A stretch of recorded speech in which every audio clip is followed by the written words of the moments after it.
Hi, my name's Umberto, and welcome to my lesson on genetics and behavior. If you're like me, you might struggle with genetics, particularly when looking at polygenic traits, or the effects of two different genes on a particular phenotype.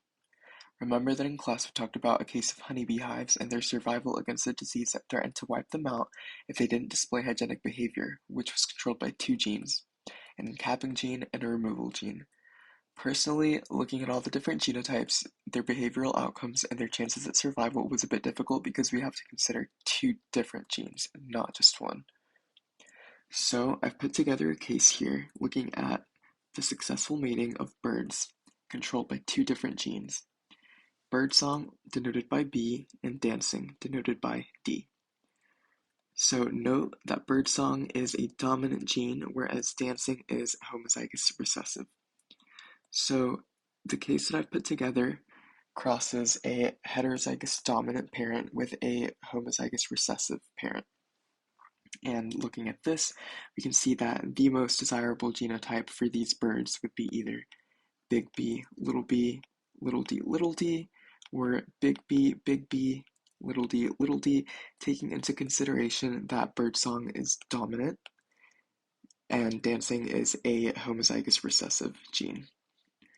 So if we go through the table and cross all of these genotypes together, we can see here we have big B, big B, big D, big D, big B, little b, big D, big D, big B, big B, big D, little d, big B, little b, big D, little d. I'm not going to bore you with saying all of these different letters, but I'm going to go ahead and do these quickly.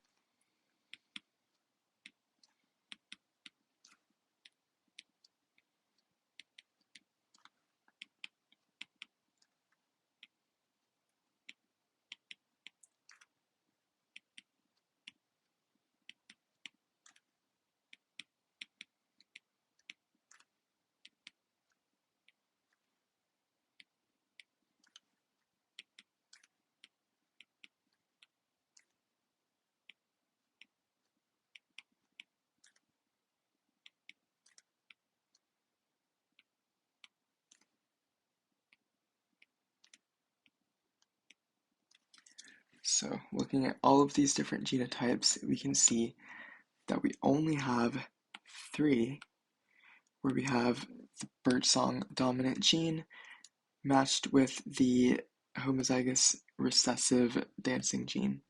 So only about 3 out of 16 of these genotypes would have the most successful outcome. But although I've put together this example to help you visualize genotypic outcomes and their effects on a particular behavior, it's important to remember that genetics of an organism do not make up the whole picture. So remember, we also have to consider other factors such as the environment when thinking about animal behavior. So let's say that one of our genotypes results in a bird that can sing but lacks a gene for the courtship dance. So that obviously does not mean that it's the end of the world for that bird. So maybe there's an environmental factor that could help its chances of mating, or the bird itself could even make up for the lack of dancing by, let's say, producing a more impressive song. So just remember that it's not just about nature or nurture, it can be more complex than that, and we often have to consider more than a couple of factors.